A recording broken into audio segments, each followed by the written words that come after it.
we're just kind of like thinking about like what like like we have this like kind of tip of the week thing, but I want to then also reiterate that like these tips are just like even though we are professionals, we also like are everyone is just trying Little to like fledgling. fledgling making it in the business, people Yeah. that like but I like what I was really struggling this week is like I've been like I've been in the half hour and feature space and digital space my whole career, and writing plays too, which is kind of like like features with no action.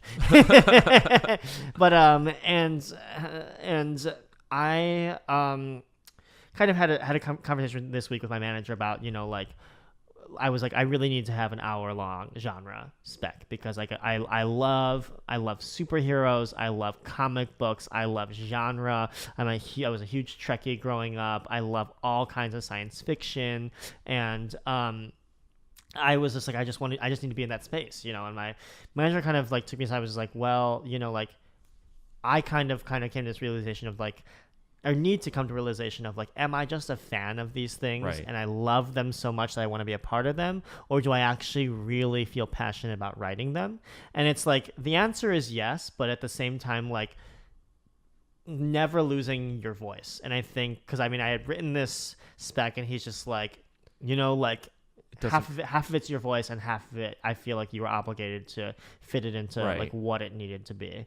And I'm just like near tears. I'm just like Yeah. but it's a true thing. It's just like how do you never losing like sight of what your voice is and like what you love to write like is one of the hardest things that you'll have to like come to terms with as a creator, because it's like, what do you think when you watch things that you respond to the most, that like you see yourself, your story being told? mm-hmm.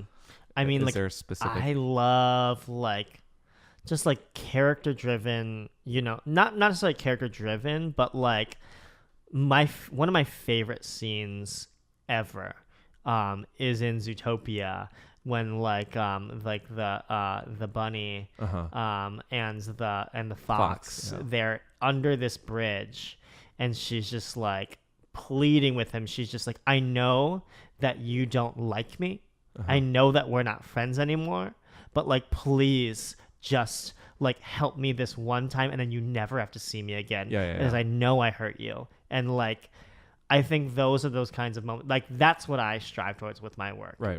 Like it's just like having those conversations of like, like we try our best and we make mistakes, and we like just need to like, like make the best of it, kind of thing, is like where like I know that my voice sits. Right. So do you feel like you've written stuff that reflects that? I think I have. Yeah. And, absolutely. Yeah. Yeah. So I guess like then would the strategy then be like steering towards more of those kinds of things? I think it's both. I think it's both two prongs. It's just like keep writing what I love to write and what I'm good at, but also like if I really want to work within the genre space, don't bend to what the genre is. Right. Write in your voice in the genre. Right. Like use those tropes to heighten your own voice. Don't lose your voice to fit the tropes of the genre, is what like I learned from my manager this week, and it was like one of the most helpful. I've finally just put that into words, and now I'm just like, okay, I can like hold on to that nugget there and like just kind of keep steering towards that, which is super helpful. Because I think like it's interesting, because I think now that you say that, I kind of like had the same realization about my pilot, Just Doug, and in the way that Brian Shin and I wrote it, and I think like I was trying to hit a target when we were writing it, if that makes sense. Yeah. Like I was like, oh, this is what people are going to respond to, blah, blah, blah. I'm going to write it this way, instead of kind of like trusting in my own kind of voice and my point of view, if that makes sense. Like, not that our points of view weren't in the writing themselves. And I think that, but it was interesting because like someone was like telling me, hey, like I like your show and everything, but I feel like the real you is more interesting than the character that you've made in the show. Yeah. So I kind of like took that note and was like, hey, why is that? Why did I kind of like limit myself? Because like I thought I was writing something that was going to be entertaining for someone. Yeah. So yeah. Yeah. I love that. That's real.